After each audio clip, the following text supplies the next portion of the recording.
Alrighty. Hello, everyone, and welcome to Cyber Academy. Thank you guys for showing up and bearing with us as we shifted rooms from last week. My name is Jerry. My name's Laura. I'm Audrey. I'm Victoria.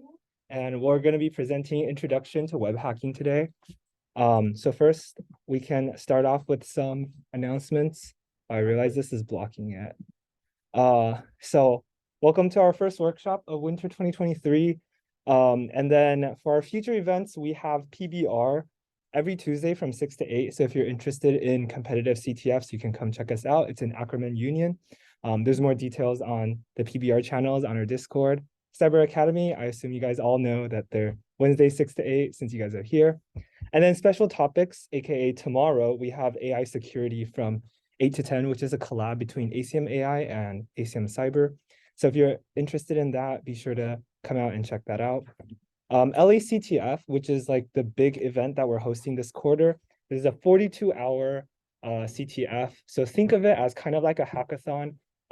It's most likely going to be in Carnesale. That's not set yet, but there's going to be food at that event. There's going to be a lot of sponsors. There's going to be a village with a lot of tables, such as like ACM Teach, Jedi, AI, Linux users group, labs, cybersecurity labs from across campus. So be sure to register on our website. You can also check it out. It's a very pretty website. Yes. I'm gonna click on There's it just also to speakers. show it off. Like, I don't know if you guys know about Carrie, but we have Carrie. We've got cybersecurity YouTuber coming, so got some hype events. Make sure to show up. Yeah, so lots of cool things happening. And then this Friday, we have a dinner and boba social joint with ACM Studio. Meet Abraham Bear at 6:30. So you can come meet us and talk to us and get dinner and boba. All right, so this is kind of the plan for Cyber Academy. We're going to have 4 workshops in the Cyber Academy track. There's going to be more workshops in the special topics, but that's more of a separate thing. These don't necessarily build on top of one another, but Intro to Web is something that like probably the other 3 build off of. So XSS, CSRF, and SQL injection are more separate. Broomwalk hacking is more of pen testing. And those are like weeks 3, 4, 6, 7. And you can see LACTF is between weeks 4 and 6 at week 5. All right, so a quick overview of this workshop is we're going to start off with talking about the Dino game that you guys all know and love, then talk about the format of a website, client server model and requests, some cookies, robots.txt, and then come back to the Dino game. Okay, so we're going to first start off with Dino demo. So I want everyone to pull out your laptops if you have them, and then go to Chrome://Dino. And I'll give you guys like 5 minutes. Try to beat my high score. You can use any methods that you want, but just try it for a bit and see if you can beat my high score. It's my challenge to you guys.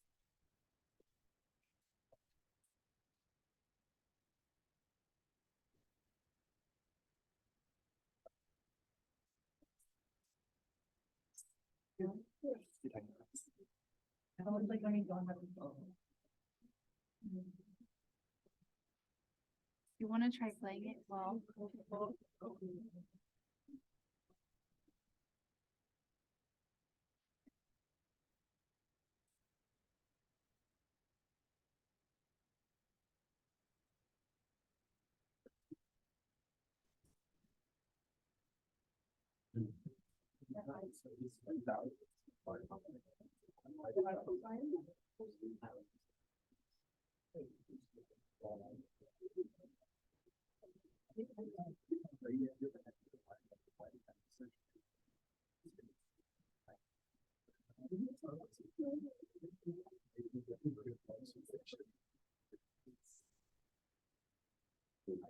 Too good at this game.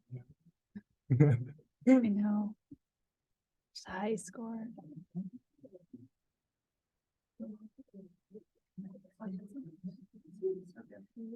You're like psyching out like the.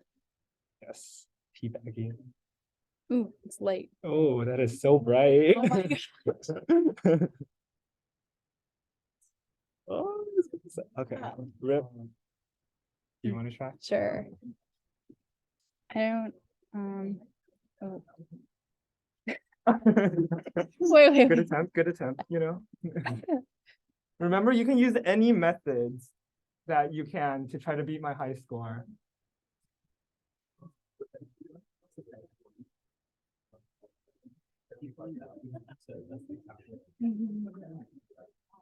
You guys want to try? Yes.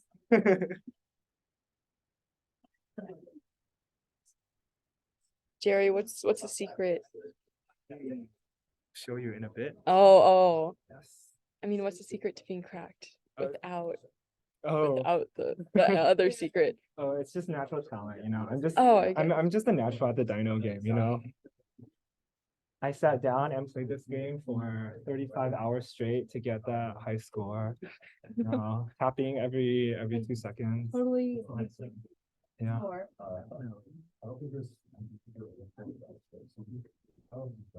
I'll give it like 2 more minutes.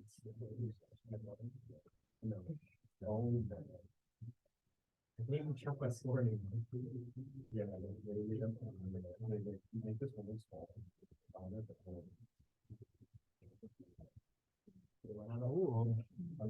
this Audrey. Thank you. I'm probably good at that. It's like the switch over to light mode that is scary. Oh no. It goes fast. Like it's so hard to like focus on the objects for me. Yeah. Kind of like There's also the cloud in the back. Oh. You want to try Victoria?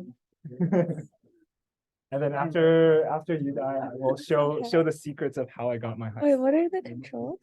It's just up and down. Oh, up and down. Okay. Oh, You can also use space if you want for up. I mean, you can also use space to do something. Oh.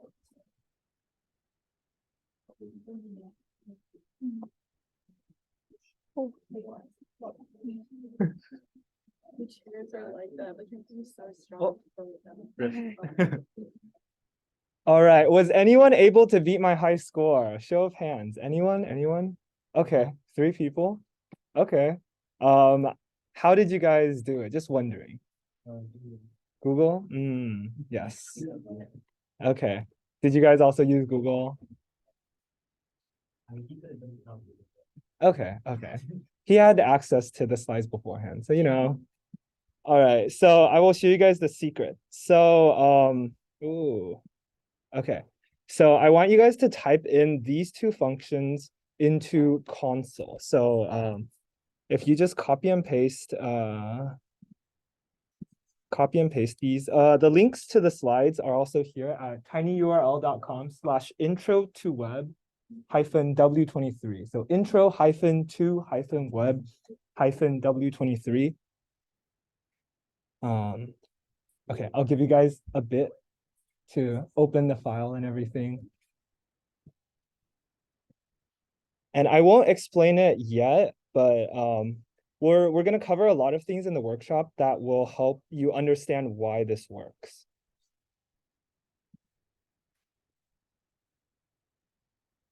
All right, so you can highlight this, go to your Chrome Dino, right click, and then click inspect. So now you'll see a bunch of things. This is the HTML for the page. This is what is called a console. So you can go to console. If you don't see this, you can also look up here. There's elements console, and you can click the console button, and you'll get something like this. And then just paste that command. And then click enter. So now, if you want to play again, you can see that whenever your dinosaur hits a cactus, it just goes through it. So now it's not dying. And then the second part of this is you can copy the second function, go to the same console, paste it, And then you can change this number to whatever you want. I have it to 1,000 because 1,000 is a nice number, but you can change it to higher, lower, whatever you prefer. Click enter. And then if you continue, your score will be racking up pretty fast. Yeah.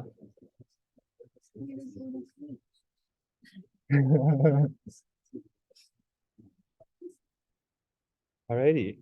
You guys can play around with that for a little bit, but we're gonna go on to more about intro to web to like actual academic content, and then I'll come back to explain why this works.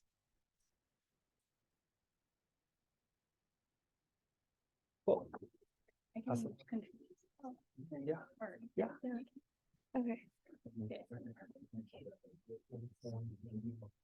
Okay. So for the format of a website, there's basically like three main components: CSS, HTML, and JavaScript. So CSS has more to do with like the appearance of a website. So yeah, and then, oh wait, those two are switched. Yeah, so the first one should be HTML, and then the second one is CSS, and then the third one is JavaScript. So JavaScript has to do with the behavior, CSS has to do with the appearance, and then HTML has to do with the content. Okay. So let's say you're just exploring ACM Cyber's website. So if you press Control, if you do F12 on a PC or Control Option I, then you'll get to this, and this is basically yeah, the back end. So we'll go into a quick demo.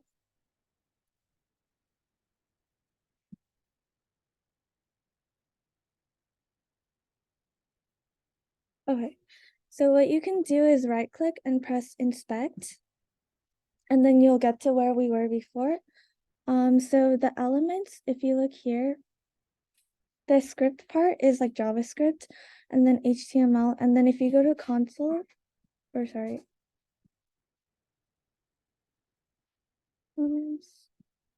Yeah, console, you could do stuff here. So for example, like console.log, and then hello world. Then it'll output like hello world.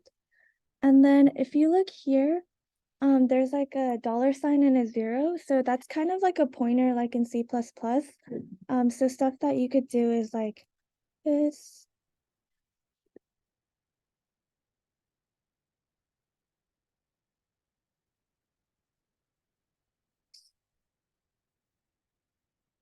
Sorry.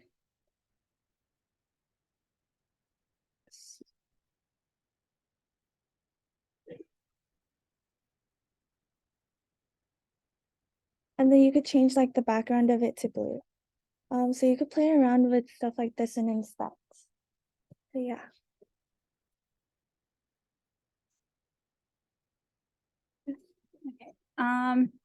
And now I'm going to talk a little bit about client server architecture, protocols, and requests. So this is kind of like a very oversimplified version of like what a client server architecture might be like. So like when you are like wanting to communicate with other computers, like you're connecting to a central server. And it's not just like one computer that will be connected to this server. Usually it's multiple. But for the sake of simplicity, just assume that there's one client connected to a server. So when the client wants to communicate with other computers, it'll send a request to the server, to which the server will send some sort of response. And so just to clarify like how it does this and how it communicates, I'm going to talk a little bit about protocols. So protocols it's just a set of rules for transmitting data. So computers won't really understand you if you unless you follow a certain format. It's kind of like human language. Like if you just said like random words like sushi, cat, cheese, taco, like what is that? No one knows what that means. Like that's why we have like a grammar structure. And you can kind of see I did like a little example here where like imagine a computer sends a very nondescript character, definitely does not resemble anything that might be sus. And then the server is like, what? I don't know what that means. that's not the format I'm expecting. So instead, you might send something like a GET request, which I'll talk more about. And the server will be like, oh, okay, I understand that. That's a format that I understand. And I kind of did like a little message thing, but no, it's not really.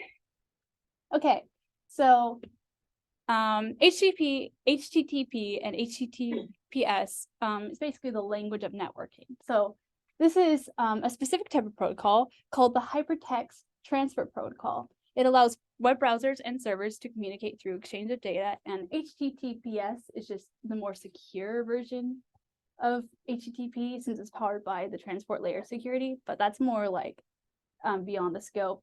But basically what you need to know is it's just the protocol for network communication. It's just the format that computers use to communicate over the web. So here's just like a visualization of like what a request might look like. So say like you were the client and you were like, hey, I really want to like fetch this GIF. And so the server's like, oh, okay, let me see like if I can service your request. And if it's improperly formatted, as I kind of indicate with the chat bubble, then this client needs to send a request that the server can understand and thus be able to fetch the GIF from a server. So here's what a request might look like. Like this is kind of like in terminal, like you can see a request with the control command, but you can kind of see like there's like a request line. Here's some like headers, like, and then there's like usually like some sort of body. There doesn't have to be like content in the body. It's just in this case there is.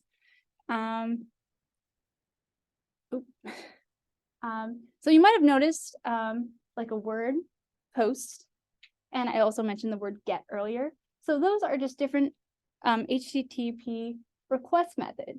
So I kind of have them like the functionality listed there, but you can kind of see like in this image, like it says the request method is a get request, and that's a request a specified resource.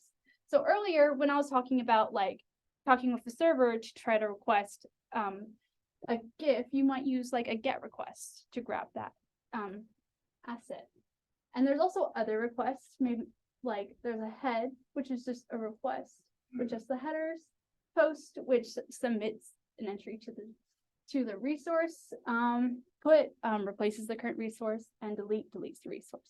So if you can imagine like a YouTube comment section, like maybe you might like use a get request to fetch the comments, use a post request to post a comment. A put request you can use to like edit a comment, and delete is obviously deleting a comment. So just put it all together and reiterate. Client sends a request via HTTP methods to which the server sends a response. Also via HTTP methods, and the client receives that response. So now I'm just going to play a little CTF challenge, and you are going to help me. Because I know nothing, and I definitely did not just teach anything. So I have this Pico CTF challenge called Get Ahead, and I have this link right here. So I'm going to click on it because I am not suspicious of any random links on the internet ever. And when I get to this website, I see, oh, there's like a red, where I can choose red or I can choose blue, and it just changes the background. So does anyone have any ideas on what I should do? Just based on what we've been talking about. Yes. Yes.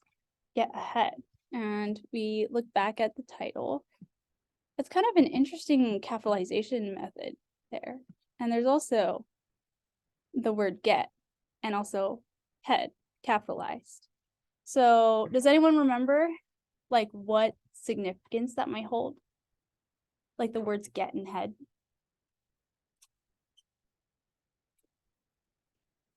Okay, everyone, that's very head empty, no thoughts. Do you know? It's the type of request it is. Yes, correct. Very good. So, yeah, but how should I use these requests?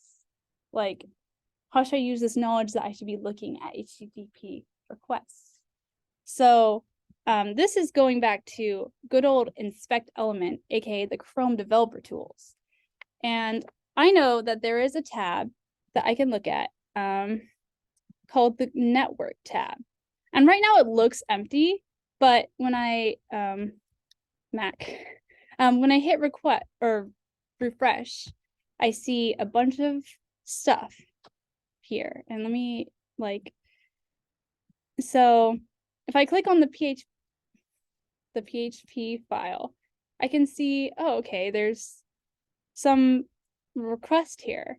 And it looks like the request method is post. So post was not one of the titles. So I'm thinking maybe this isn't it. Maybe I need to do something else. So I'm going to click around the website, maybe see if something else changes. And we click on it again, and oh, look, it's a GET request. And that's very suspicious considering the name of the challenge is Get Ahead. So there's this very fun thing that you can do with sending requests.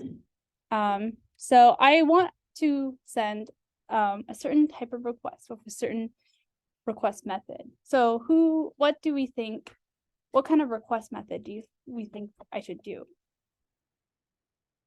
based on the name of the challenge? Yes, head. So if I go back to the challenge, there's this cool thing that you can do where you can copy a request, and I believe I copy it as fetch, right?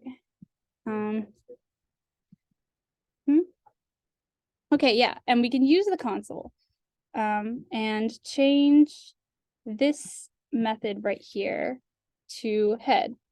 And if I go look at this new request that just happened, we see the flag right here.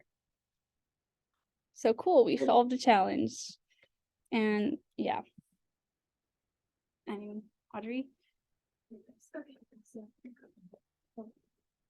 Okay, so now I'm going to be presenting my part, and we'll start with headers. So Laura kind of briefly talked about this, but HTTP headers are basically ways that the client and server are able to pass more information with requests and responses. As you can see here, they follow the format of name, value.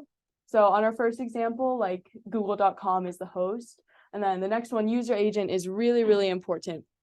So it basically, I put right there, facilitates user interaction with the website's content. What does that mean? So it basically identifies to the server what device you're on. So it knows how to format the page and what to show you. So then for this one, I put in the one for my user agent from my computer, and I have a Mac, so that's why it says Macintosh up there.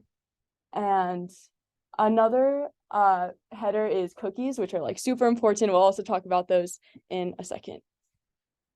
So now I'll show you guys how to access headers. So I'd love if you guys could follow along with me. I have the steps written out here, so you can refer to them back if you'd like, but I'll just kind of walk you through it. So we'll go to our favorite website, google.com, and then open inspect element. Okay, awesome. So we will also go to network, how Laura showed us, and then see that there's not much happening here. But if we refresh the page like this, which is essentially sending a GET request, we can scroll up to the top and then hit this top document, which is www.google.com for us. And then under the headers tab, we see a bunch of headers, a bunch of information. So it does confirm that we did send a GET request. And it has a bunch of other information like the date and time that we sent it at. So this is right now, basically.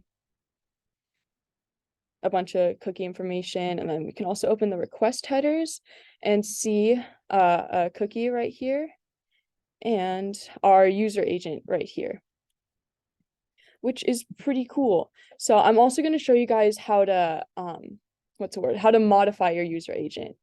So what we're going to do is click up here at the top right with these 3 dots, and then go down to more tools. Let me know if I'm going too fast. Is the speed okay? Could I get a thumbs up if the speed is okay? Okay, awesome. More tools, and then we'll go down to network conditions. Bring this up here, and then if we scroll down, we see user agent right here.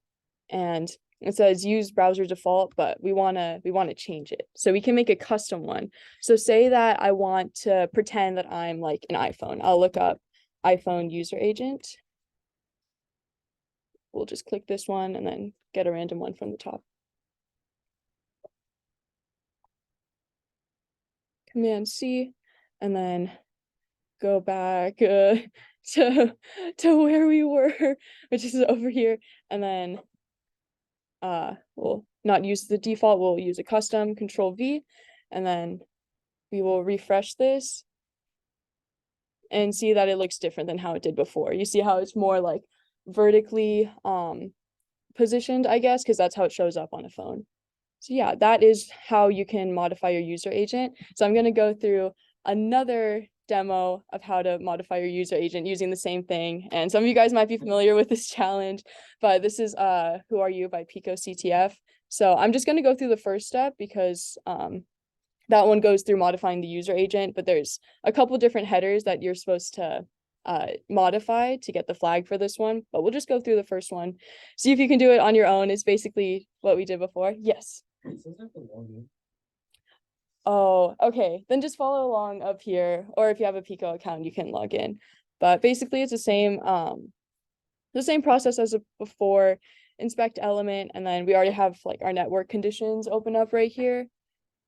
And then take out the default browser. So as you can see, I should have gone through this first, but it says only people who use the official Pico browser are allowed to use this website, and that should like scream user agent for you because it's talking about like your device's identity, right?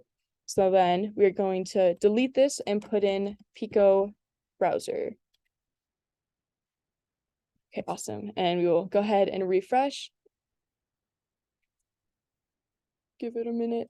Okay, and then it gives us a different problem. So you can keep modifying headers until getting the flag. And if you're interested in finishing the challenge, I linked a little write-up right here. So yeah, and then we will move on to the next concept, which is cookies. So basically, before cookies, logging in and like communicating with the server would be like really, really annoying. So every time you'd log in and it would like verify you, be like, okay, yeah, you have the correct login information, go ahead and do what you want. But then when you would click on something, the server would basically forget you. So you'd have to log in again. So like imagine logging in every time you clicked on something. So then enter cookies when basically when you log in, the server verifies you like normally, and it also sends a cookie to your browser. So now whenever you make a request or like click something, it sends the cookie as well. So the server basically knows who you are. And then there's a way to look at your cookie a way to access all of the cookies in the console by using document.cookie. So I will show that really fast. Another important thing up here, if you click more, you can see application, which has a bunch of important information that like will be covered in later workshops. So be sure to come to those. But we're going to look at cookies right now. So you can see there's a bunch of cookies here, a bunch of like strings and stuff. So if you want to take a look at all of those cookies, you can put into your console document.cookie and then see a bunch of the text. So yeah, and then we'll go on to the last concept, which is robots.txt. So basically on the internet, there's these things called web crawlers that like take snapshots of your website. And if you don't want that to happen, like you don't want the web crawler to see certain things, you can essentially make a list of rules that it has to abide by. And you set up those rules in what's called a robots.txt file. And a lot of websites have this, and the way you can access it is by adding /robots.txt to the end of a URL. So I'll go ahead and look at the robots.txt file of YouTube. So yeah, as you can see here, it like disallows certain things, like you can't get the comment or like certain other information. So yeah, good to know. And I will now pass the mic back to Jerry. All right, so now that you guys have learned a lot about like the basics of HTML, CSS, JavaScript, and like how to use the Chrome developer tools, we're going to actually explain how the Dino demo actually worked at the beginning. So these were the two functions, runner.prototype.gameOver and runner.instanceSetSpeed. So most of these functions are kind of self-explanatory. The first one just makes the game over function do nothing. This is JavaScript, so it might look a little unfamiliar if you guys are only familiar with C++ syntax. But function just declares a function that takes nothing as an input and then returns absolutely nothing. So before runner.prototype.gameOver would probably run some code that stops the game. But because we overwrite this using this line of code, then whenever the dinosaur hits the cacti, this function gets called, but because we overwrite it, it does nothing. The second one is runner.instance.setSpeed 1000. So that just changes the speed from like some constant to any number you want. And I have a nice little animation to show that. If you guys, I will play it again if you guys missed it. If you actually want to see the game over screen, just to see like your high score or whatever, you can add this line of code at the beginning, orig equals runner.prototype.gameOver. So that sets a temporary variable called orig equal to the original game over function. And then you run these two lines, and then you wait for a bit as your score goes up, up, up. And then you reset the game over function back to the original. And then once you do that, when it hits a cactus, it runs the game over function and it stops. So that is the secret of how you can get a really, really high score on a Dino game. Okay, so the reason for, oh, my battery is low. Okay, I will plug that in really quick.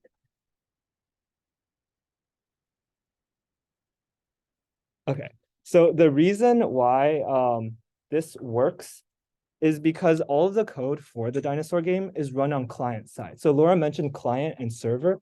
None of the code for the dinosaur game is run on clients on server side. And the reason for that is because the dinosaur game, if you think about it, it runs when there's no internet. So if there's no connections, then there can't be a server that you can connect to. So that means all the code for that game is on your laptop, and you can modify them as you want. So there's no server validation. Usually for games that have servers, you send a request to that server. The server confirms, yeah, this is a reasonable thing that you can do in the game, and then changes the state based on the server. So specifically for the Dino game, all of the code is inside Chrome source code. So you can see it if you just go to the Chrome Dino tab. If you go back to Elements, let me make this a little bigger. And then you just like Command F or Control F for like the game over function. You can see like this is the code. This is the actual code that implements this game. So like this is function runner. This is all in JavaScript.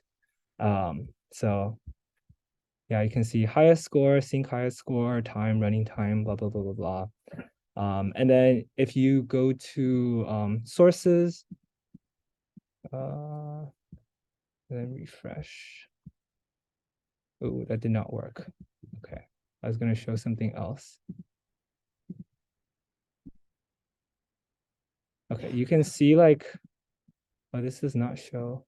Oh yeah, okay. So here you can see like all the icons that they download, all the icons they use for this little game here. This is all in the network tab.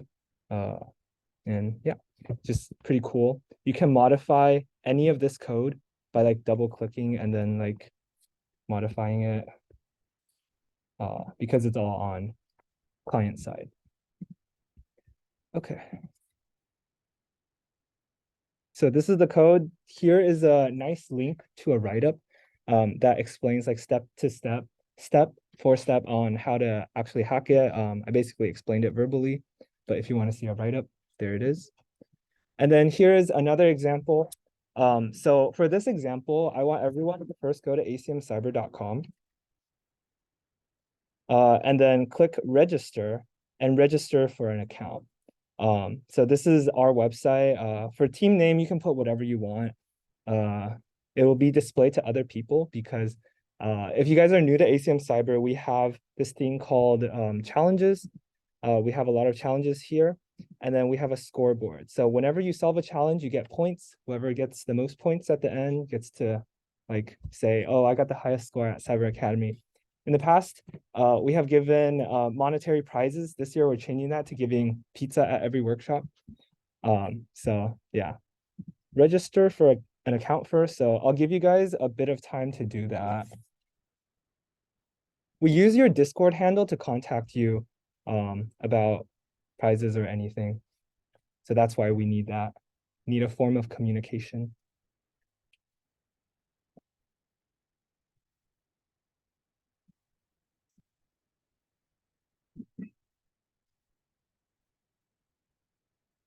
No.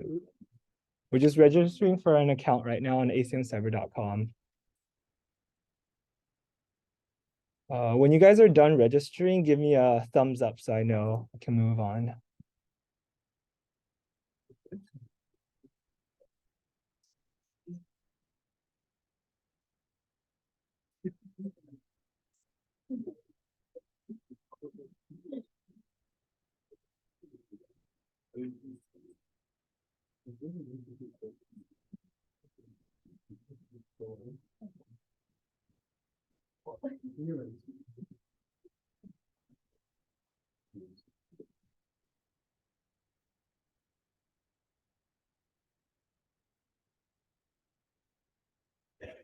Okay, so hopefully everyone has registered for an account. So I want you guys to click on the first one in the challenges tab.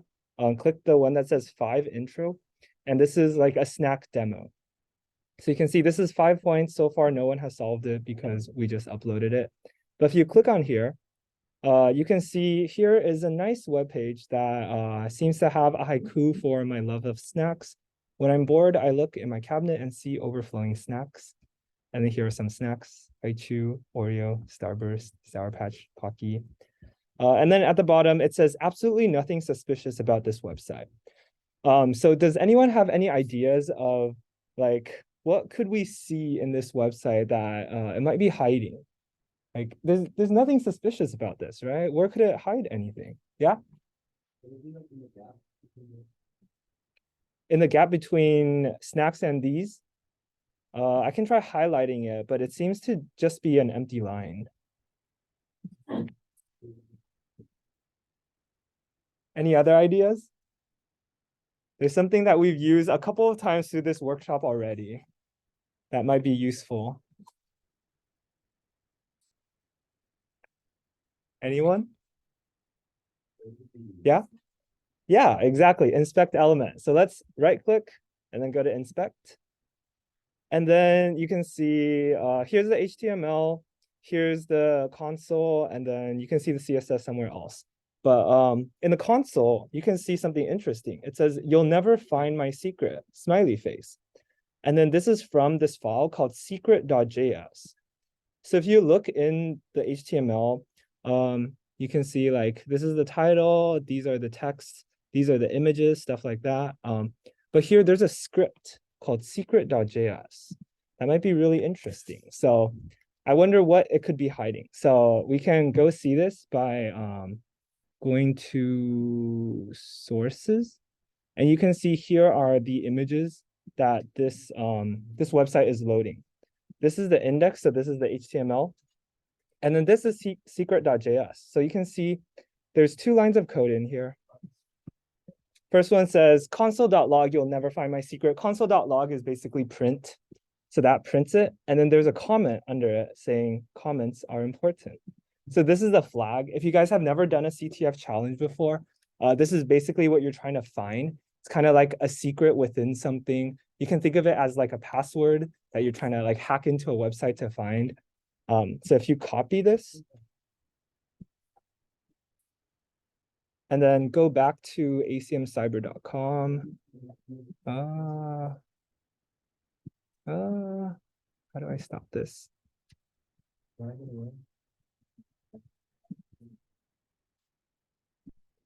Okay. Where did it go? You go back to acmcyber.com, go to challenges, go back to this challenge, and then copy and paste this flag into there. And then you click submit. Oh, why did that not work? It's quite unfortunate. Okay, I will look into this, but after you submit, it's supposed to give you 5 points. I think I may have made an error on my end, but I will look into that after this workshop. Okay, pretend that that worked. You guys didn't see anything. Okay.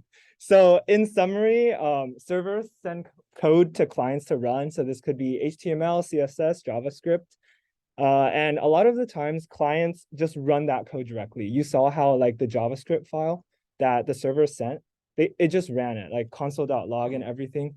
They don't check if the code is malicious or not. So theoretically, the code could do something bad on your laptop.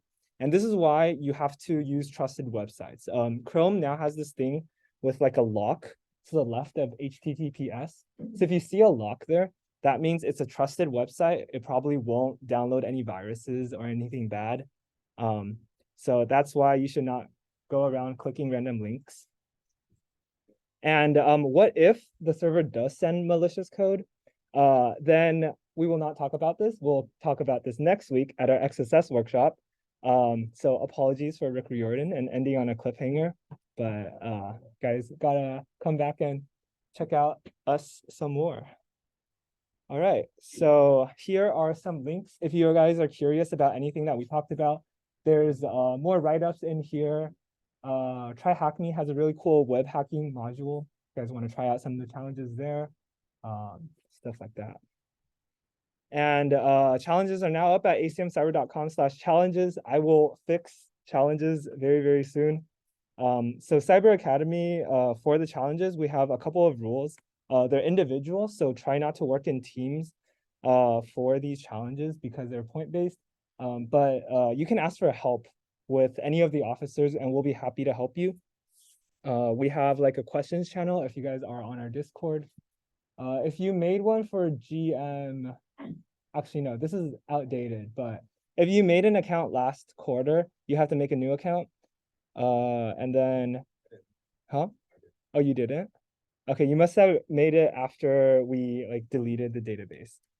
But yeah, you can work on past challenges from previous weeks. So this week's challenge will not be like deleted next week. You will have the weekend before CTF After Dark, which is week 7 Sunday. So every single workshop is going to release a new set of challenges and it's going to keep on releasing. And then all the challenges will be cut off at week 7 Sunday, where we will see like who are the top teams. And then write-ups and the solutions for all the challenges will be released then. And then prizes, I mentioned this before, but prizes have been replaced by food at every workshop after this, because paperwork takes a while. And yeah, so now we will go on to the next part of our workshop, which is challenges. So you guys feel free to work on the challenges. Officers will be roaming around if you guys get stuck or need any help. And yeah, have fun hacking.